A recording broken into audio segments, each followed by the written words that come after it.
নমস্কার দর্শক বন্ধুরা, রে স্পোর্টসের পর্দায় আপনাদের সকলকে স্বাগত জানাই। এই মুহূর্তে আমরা রয়েছি যুব ভারতী ক্রীড়াঙ্গনে, যেখানে প্র্যাকটিস গ্রাউন্ড 2-তে অনুশীলন সারছে ইস্ট বেঙ্গল দল।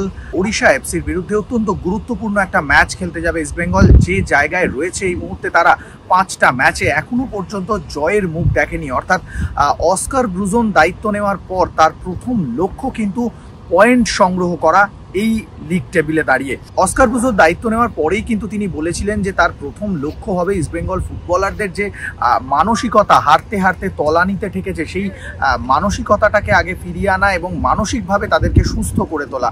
আজকের অনুশীলনে কিন্তু সেই ছবিটাই দেখা গেল। প্রথমে ফান গেমের সাহায্য নিয়ে তিনি কিন্তু লাল হলুদ ফুটবলারদের মানসিক সুস্থতার দিকটাতেই নজর দিলেন। তাদেরকে যতটা মানসিকভাবে চাঙ্গা করা যায়, যতটা ফুরফুরে মেজাজে রাখা যায়, এবং আমরা কিন্তু ছবিটাও দেখতে পেলাম ঠিক তেমন। ক্লেটন সিলভা, দেমান্তা কোস, মাদি তালাল তারা কিন্তু ফুরফুরে মেজাজে রয়েছে। তারা কিন্তু নিজেরাও চাইছে যত দ্রুত সম্ভব ছন্দে ফিরতে। তারপরে আমরা দেখলাম প্রথমে নিজেদের মধ্যে ছোট ছোট পাসিংয়ের একটা অনুশীলন করলো, যেখানে গোটা দলকে 3টে ভাগে ভাগ করে রেখে সেখানে নিজেদের মধ্যে ছোট ছোট পাসিং, এবং তারপর কিন্তু মূল অনুশীলন শুরু হলো। মূল অনুশীলনের সময় দেখা গেল যে সেখানেও কিন্তু 3টে দলে ভাগ করে রাখলেন গোটা দলকে, যেখানে বারবার দেখা গেল যে সংঘবদ্ধ আক্রমণ তৈরি করে গোল তুলে নেওয়ার একটা প্রয়াস, এবং সেখানে কিন্তু মাদি তালাল, দিমান্তা কোচদের গোল করতে দেখা গেল।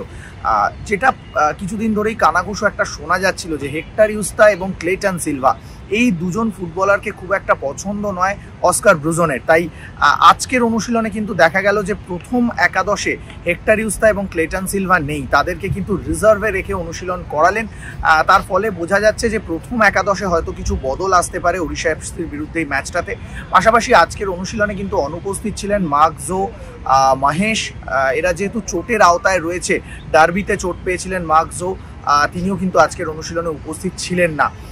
পাশাপাশি এটাও দেখা গেল যে অনুশীলনে প্রথম থেকেই কিন্তু অস্কার ব্রুজো তিনি কিন্তু ফুটবলারদের ভুল ত্রুটিগুলো একেবারে হাতে ধরে শুধরে দেওয়ার চেষ্টা করছেন। যখনই একটা করে অনুশীলনের ল্যাপ সম্পূর্ণ হচ্ছে, তখনই তিনি কিন্তু ফুটবলারদের কাছে চলে যাচ্ছেন, সেখানে গিয়ে তাদের ভুল ত্রুটিগুলো বুঝিয়ে দিচ্ছেন, তাদের কি করণীয় সেটাও বুঝিয়ে দিচ্ছেন, যাতে অল্প সময়ের মধ্যে ইস্টবেঙ্গল দলের যে খামতিগুলো রয়েছে সেটা যতটা সম্ভব ঢেকে ফেলা যায় এই ওড়িশা ম্যাচের আগে, সেটাই কিন্তু তাকে করতে দেখা যাচ্ছে। পাশাপাশি আরও একটা জিনিস দেখা গেল, যেটা কিন্তু একেবারেই অনুশীলনের মধ্যে কাম্য নয়। অনুশীলনের ফাঁকে কিন্তু মেজাজ হারালেন সল ক্রেসপো। একটা সময় দেখা যায় যে ডেভিড তিনি কিন্তু সল ক্রেসপোকে একটি ট্যাকেল করেন, এবং তার ফলে সল ক্রেসপো সেই জায়গা থেকে প্র্যাকটিস বন্ধ করে একেবারে রীতিমতো ছুটে গিয়ে ডেভিডকে বুকে ধাক্কা মারেন, এবং তার ফলে বেশ কিছুক্ষণ মাটিতে পড়ে থাকেন ডেভিড। তারপরে বাকি ফুটবলাররা এসে তাকে শুশ্রূষা করে এবং তাকে তুলে নিয়ে যাওয়া হয় পরে মাঠের ধারে। যদিও যখন ডেভিড মাঠ থেকে বেরিয়ে যাচ্ছেন, তখন কিন্তু সল ক্রেসপো গিয়ে তার কাছে ক্ষমা চেয়ে নেন, এবং যেহেতু সতীর্থ, নিজেদের মধ্যে এই ভুল বোঝাবুঝিগুলো থাকলে ঘুরে দাঁড়ানো কিন্তু আরও কঠিন হবে ইস্টবেঙ্গলের জন্য।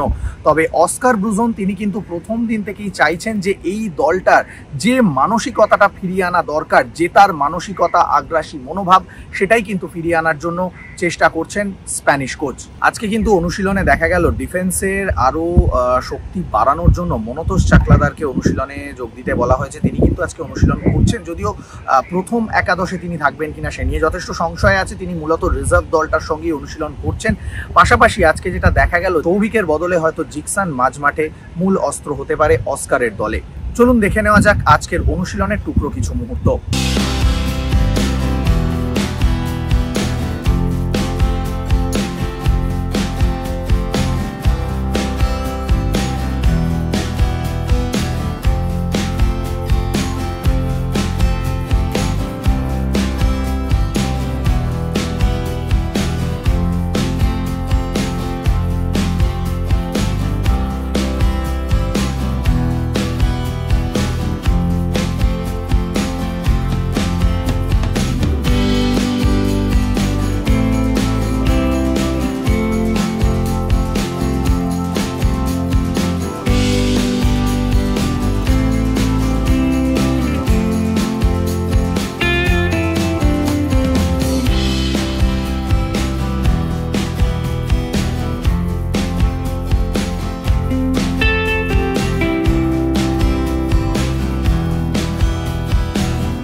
যুবভারতী ক্রীড়াঙ্গন থেকে ক্যামেরায় শুভম মণ্ডলের সঙ্গে সৌরভ মুখার্জি, রে স্পোর্টস।